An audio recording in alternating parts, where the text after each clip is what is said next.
the Formula 4 Championship of Great Britain at the newly redeveloped Snetterton race circuit. After a terrible start to the season at Silverstone, where he failed to finish 2 races, it was Scott Malvern who impressed Oulton Park, taking victory all 3 races and bringing himself back into the championship fight. To remind us of the highs and the lows at Oulton Park, let's join our race commentator David Addison. Scott Malvern was on pole position for the first of the 3 races at Oulton. Matt Parrick was an early spectator. This first corner crash putting him on the sidelines. Jesse Antler was in strife as well, crashing at Hilltop. And Malvern came through to take a comfortable race 1 win. He was on pole for race 2 as well. He made a good start to lead down towards Oulton corner, as Tristan Mingay got caught up in traffic and was spat out into the barrier. Dan Dazil was busy trying to gain places as Jesse Antler and Neil Alberico fell out at Shell. Jeroen Slaghecker went wide at Druids and dropped down the order. The Malvern came through to score his 2nd win of the weekend, and Dan Dazil bagged 3rd at the very last corner with a brave move against Andy Burry. Race 3, Malvern on pole once again, and as the cars accelerated down towards Cascade, there was drama in the pack. Dan Dazil tangled with the Australian Spike Goddard. Both of them went off the road. Tristan Mingay, teammate of Dan Dazil, got it wrong at Cascade a lap later as well, and he was stuck in the gravel bed. Up front, Malvern led the way. A good battle was on for 3rd though between Slaghecker and Jeff Urain. Luke Williams went off at high speed approaching Druids. That brought out the red flag just as Urain had gone ahead into 3rd place. On the countback, he fell down to 4th again. Slaghecker took the points and the last place on the podium, but Malvern won all 3 races. Slaghecker heads the championship though, heading to Snetterton. Malvern 2nd and a frustrated Jeff Urain 3rd, with Kevin Corcoran leading the scholarship class. This time out, Malvern will be trying to replicate his success of Oulton Park as he gets to try the brand new Snetterton 300 circuit in Norfolk. Now, the circuit has recently been remodelled to extend the previous layout to just under 3 miles. To talk us around a lap of the track, we caught up with Neil Alberico. So this is the start of a long lap of the new Snetterton circuit, coming across the line in top gear, approximately 90 miles an hour.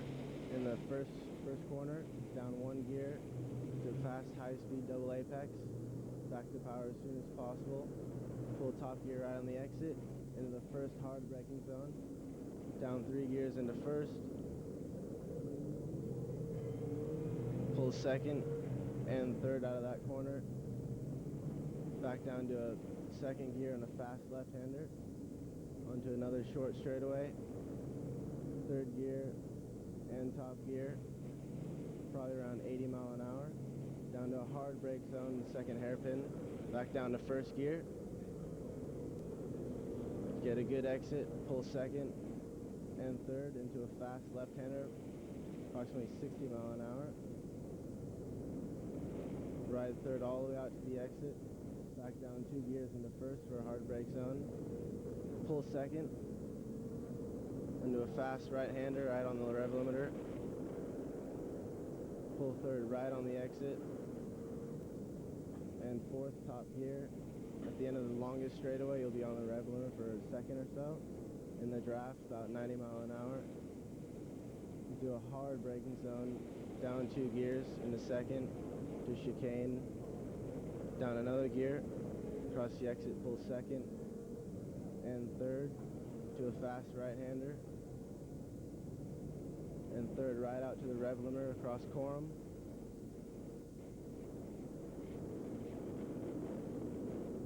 Into a hard braking zone down to 2nd and 1st for the last corner. 2nd, 3rd, back to top gear. About 90 miles an hour coming across the line for 1 lap on the new Snetterton circuit. It was Jeff Urain on pole position for the first of the 3 races here at the new Snetterton 300, with Scott Malvern lining up 2nd on the grid.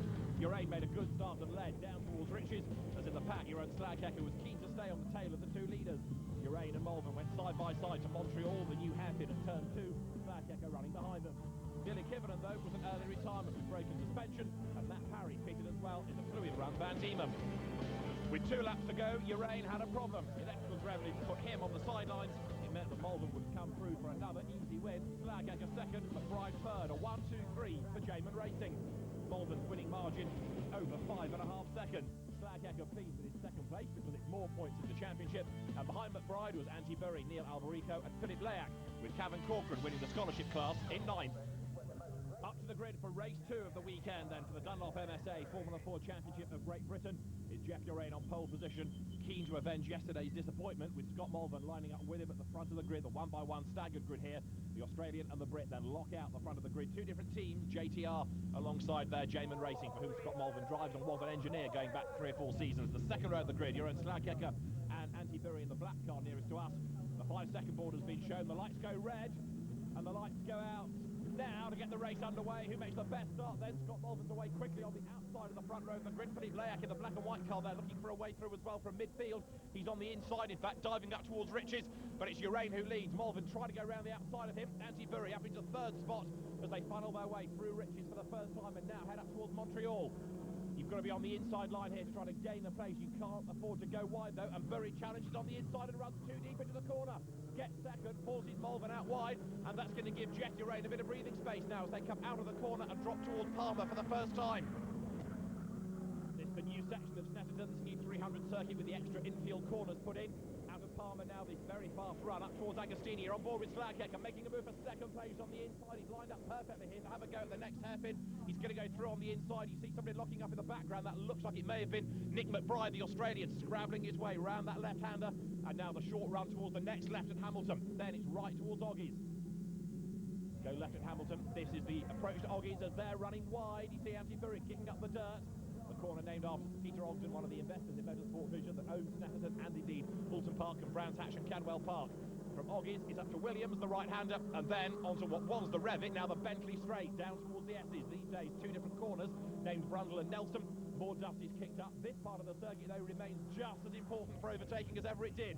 Urain leads the way, then. In second spot, Slaghecker, but Scott Malvern is challenging him. Look at the gap. The leading trio have built up now. Parry is 4th, Antti Burri 5th and going backwards, and a challenge being made for 6th. As straight on goes Nick McBride, forced over the grass at Brundle. Misses out Nelson, back onto the circuit. He's still in the middle of all of that battling that's going on.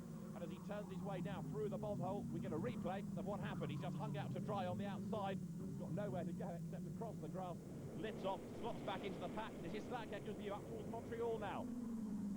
Lines up to have a go against Jeff Urain. He's gone through to get the race lead, and Malvern tries to find a way by as well. The top 3 as one. Slaghecker it is then who picks up the race lead. Malvern trying to go around the outside of Urain, and he does so, heading into Palmer. Through the left-hander now. Long left that brings them towards Agostini. With these cars not having to worry about rear wings, for example, they can slipstream, they can overtake, and it's possible then at the next corner at Agostini to dive up the inside. That's what Malvern tries to do to Slaghecker. Can't do it. You're on board with the Dutchman. He leads the way. His second year in British Formula 4 and a much better driver this season, although he gets a little bit crossed up there going through Hamilton, drops it down a gear, sets the car up for Oggies. Right on his tail is Malvern. 3rd is Urain, and then it's Matt Parry in 4th place. Through this double right, Oggies, and then up towards Williams, then onto the Bentley Straight. Now you can see the gap, the leading 3 have pulled over. Matt Parry going well 4th, Antti Burri is in 5th spot. And another battle there, Dan Dazil in the black and white car, trying to fend off Philippe Leac in the mainly black car. The 2 of them nose to tail, the Jersey driver ahead of the Frenchman. On board with Slaghecker, in danger of giving a tow here to Malvern, heading in towards Brundle. He just hangs on to the race lead, drops it down a gear, going into the second part of the S's at Nelson, and now towards the bomb hole. The leading 3 is 1, and Malvern there in the middle of all of this, trying to attack and defend at the same time. He's still chasing Slaghecker in the race, he's still chasing him in the championship as well, but Malvern having already had now 5 wins this season, very much the man on a mission. Jeff Urain had a win at Silverstone, Slaghecker had a win at Silverstone as well. The reprofiled Coram brings you to what was Russell, now Murray's, and up over the start and finish line they come. The pit straight now a little bit longer, which means you're arriving at Riches faster. You get a longer straight to try and benefit from a tow as well, and that's what Malvern is essaying to do now. He's right in the wheel tracks of Slaghecker going over the line. Down towards Riches, into the corner they turn. Jeff Urain right behind them in 3rd spot now, going towards Montreal.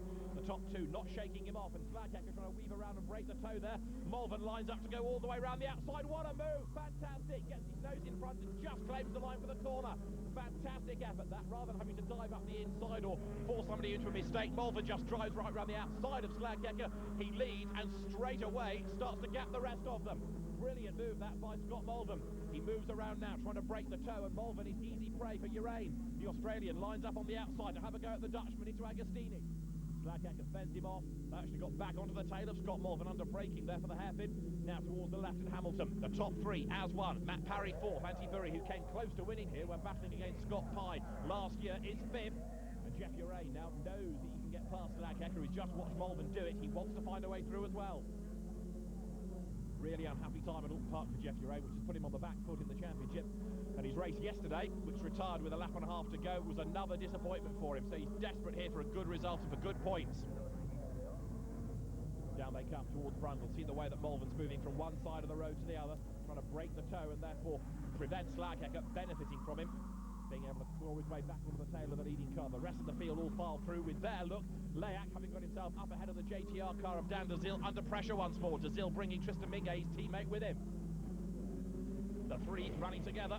They're on board with Slaghecker. Now, he's in second place and he's dropping away a little bit from Scott Malvern. Through Coram, looks different these days, and their opposite lot being applied from Slaghecker. Coram is a tighter corner than it was, drops you into Murray's, which is no longer the complex that Russell was. It's really just one left-hander, and then you sprint up over the start and finish line. There's Slaghecker second, checking his mirrors. Jeff Urain trying to work out where, if at all, he can make a move down towards Riches. The two of them are nose to tail. Malvern is just starting to creep away. Urain goes to the inside, and that gets second place for the Australian. He's gone through. Jeff Urain sneaks ahead of the Dutchman, but Slaghecker straight away comes back at him. Urain has to defend, going up towards Montreal. To the outside goes Slaghecker. Can he do a Malvern and go round the outside? No, he can't. He gets sideways, hangs on to it, but he's scrubbed off speed. That will cost him a length or two and a bit of time and momentum. Here's the replay. Up the inside at Riches goes Jeff Urain. That puts him straight up into second position. Slaghecker, though, in the wheel tracks, tries to make a move on the inside. Urain blocks him. He goes to the outside line. He's ahead, but he's too fast into the corner. Turns in, back tries to overtake the front. The Dutchman controls it, but he loses time, loses momentum, and that allows Urain to pull away. Now, another good battle going on. It's Anti-Burry here, who is just ahead of Matt Parry. Those two running nose to tail. In fact, there's a whole queue of cars behind them as well. Great racing right the way through the field. There's a big cloud of dust, and somebody's... No, that's Slaghecker. Jeroen Slaghecker, I think, has had a moment coming out of Hamilton. He's not lost the place, but he has lost time. That means Anti-Burry is a lot closer now to him. Let's find out what happened. Here's the replay on board with Slaghecker. Clips the curb, runs wide, loses the back. He has a spin, in fact, coming through Hamilton. Gets the car back in the right direction. It went 180, then he pulls it round from the front. But even so, Slaghecker loses time. That's going to leave him in a rather distant third place. But this is going to be another victory for Scott Malvern.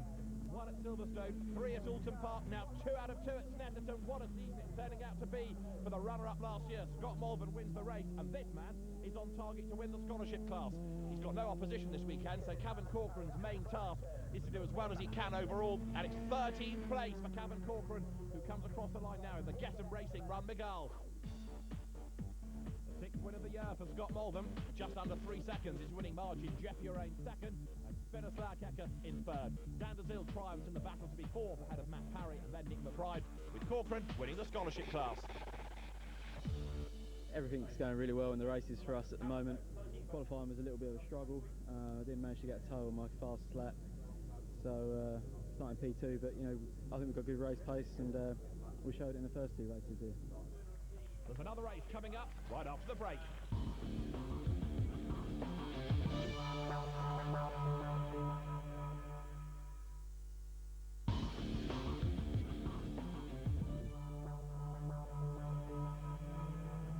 It's race 3 of the weekend here at Snetterton in the Dunlop MSA Formula 4 Championship of Great Britain. So far this weekend it's been 2 races and 2 wins for Scott Malvern, but Jeff Urain once more is the man on pole position, but he desperately needs to convert these poles into race wins. He had 1 at Silverstone, so did Jeroen Slaghecker, but every other race, 1 at Silverstone, 3 at Oulton and 2 here, have been won by this man, Scott Malvern. Big crowd here at Snetterton, enjoying the action on the new 300 circuit. The last race of the weekend for the Formula 4s is about to get underway. 5-second board is shown. Lights go red. Who's going to make the best start from the staggered grid? Urain gets away quickly. So also does Nick McBride in the red car from the 3rd row of the grid. Malvern jinks across to sit in the wheel tracks of Urain as they go down towards Riches. Then pulls out and tries to go around the outside. He's tried this before. Is it going to work this time? They're absolutely wheel to wheel through Riches. On the outside line, Malvern's just got his nose in front. Is that going to give him the race lead? Yes, it does. Great move is pulled by the British driver then to go ahead of the Aussie. In 3rd spot is the Finn, Anti-Burry, and 4th you were on board within the Dutchman, Jeroen Slaghecker, through Montreal for the first time, and now the run towards Palmer, the fast left-hander. It's Scott Malvern then who leads the way. Is he going to be able to add another race win to this very impressive tally? If he can, this is going to be 7 out of 9 so far this year for him, but he leads the way now towards Agostini for the first time. Urain second, Third is Anti-Bury, but he's under pressure. Slaghecker trying to make a move on the inside, can't do it. And then behind them in fifth place is Nick McBride, one of the three Australians in the entry. There's the other one going off the road, in fact, Spike Goddard. And a very frustrated Dan Dazil has got involved with him. Dazil, you could see, punching the steering wheel, not happy at all. Now, what triggered that, we didn't quite see, but certainly Dazil's facing the wrong way. Goddard is out of the race as well. The two of them have tangled, and Dan Dazil out of the car and looking very angry about life. The safety car has been deployed, and we're going to have a replay of the start from Jeroen Slaghecker. Now, the one to watch is on the left of the picture, just creeping ahead now is Scott Malvern. Look, moves straight across into the wheel tracks of Jeff Urain, and then pulls straight back out again, having just benefited maybe from a toe to try to go around the outside. Slaghecker loses out to Anti-Bury, who goes around the outside at Riches, but Malvern takes the race lead. The safety car has peeled back him. The race underway then. Go racing now, and over the line goes Malvern, and Anti-Bury tries to go around the outside of Jeff Urain. You're on board with Slaghecker, down towards the first corner. Anti-Bury around the outside, Urain gets sideways, and off he goes. Slaghecker goes wide, trying to avoid him, but the spin happened in his direction, and oh, look at that! Urain is hit by his teammate. Tristan Mingay has his own accident, ends up going into the front of his teammate's car, knocking him backwards into the gravel bed, and that's the two JTR cars that were surviving, both out of the race. Urain having had a spin. Now, was there contact between him and Anti-Bury? Let's see. Round the outside goes Bury. I don't think there was contact. Urain just seemed to get crossed up and lose it.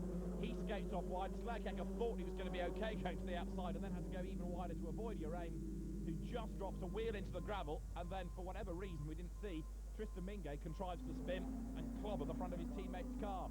That was all three JTR cars eliminated them within 2 laps. Anti-Bury, in the meantime, is battling here, look, with Nick McBride. They come into Brundle and then into Nelson. It's Scott Malvern who leads the way, and JTR not a happy camp at the moment. All 3 cars eliminated. He's looking pretty good for Jamin. Scott Malvern leading the way. The cars go through Coram then now, with the gap that Malvern's been able to pull, a much larger one because of Urain's spin and people having to take evasive action. Also, of course, now Malvern not having to defend, can just get his head down and start to build this lead. McBride is second and Bury third, and Matt Parry is going well, looking fourth place in the Van Diemen.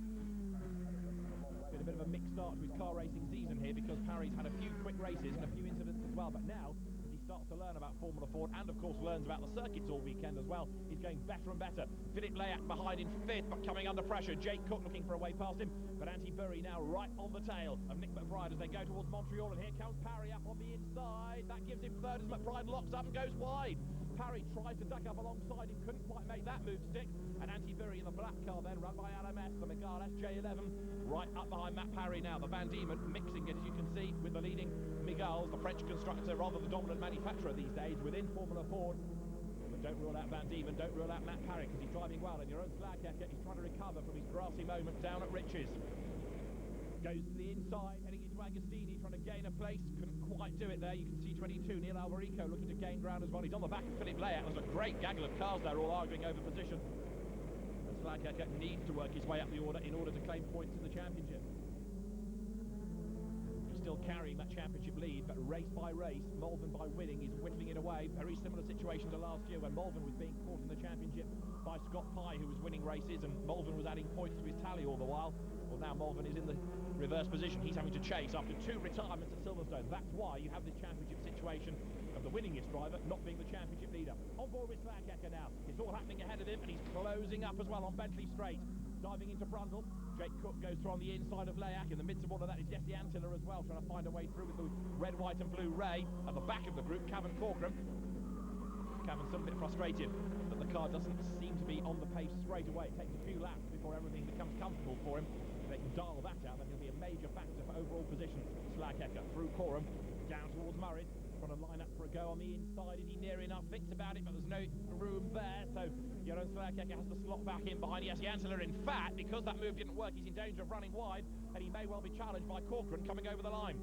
Meantime, it's McBride ahead of Parry, ahead of Anti-Bury, diving into Riches now. This is for second, third and fourth places. Scott Malvern is way out clean. Just got a glimpse of him going into Montreal on board with Slaghecker through Riches now. He's dropped back a little bit, as you see.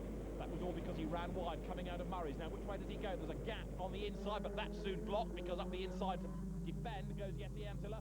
Wide goes Slaghecker, and there's contact as Cook goes over the back of Layak. Neil Alberico hits Cook, and Slaghecker dives past a lot of them. Gains places there, very opportunistic driving that was, and it looks as though Alberico has got broken front left suspension. He's limping round. Philip Layak there getting a tap in the tail from Jeroen Slaghecker. Come on, he says. The Dutchman is well fired up now, and he's gaining places here. to the inside of Agostini. Another place picked off by Jeroen Slaghecker. Antilla follows him through, and Cavan Corcoran is looking for a way past Leak as well, who suddenly goes up in flames. Look at that. Major blaze coming out of Agostini. Leak is going to stop the Enigma Motorsport car as soon as he can. He's trying to find a marshal with a fire extinguisher, I think. Two bits of contact, one from Cook, one from Jeroen Slaghecker, has probably ripped a fuel line or something, but you can see lots of black smoke, and they need to get that blaze out as soon as possible.